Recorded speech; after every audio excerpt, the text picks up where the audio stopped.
পাকিস্তান না থাকলে বাংলাদেশের সৃষ্টি হতো না। মুহাম্মদ আলী জিন্নাহ জাতির পিতা।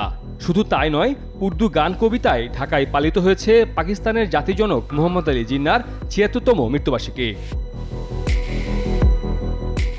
এ সময় উপস্থিত বক্তারা মুহাম্মদ আলী জিন্নাহ না থাকলে পাকিস্তান সৃষ্টি হতো না, আর পাকিস্তান না থাকলে বাংলাদেশ সৃষ্টি হতো না বলে মন্তব্য করেন। স্বাধীনতার মহানায়ক কায়েদ আজম মোহাম্মদ আলী জিন্নাহ যদি আমাদেরকে পাকিস্তানের সাথে না রাখতেন, তাহলে আজকে কাশ্মীরের মতো আমাদের ঘাড় ফেরানোর উপায় ছিল না।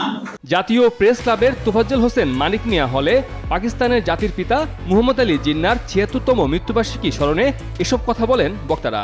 পাকিস্তান সৃষ্টি হয়েছিল এবং সেটা পরবর্তীতে বিভিন্ন কারণে বিভিন্ন মিথ্যা অভিযোগের উপরে আমাদের এই বাংলাদেশ নাম হয়েছে ১৯৭১ সাল থেকে।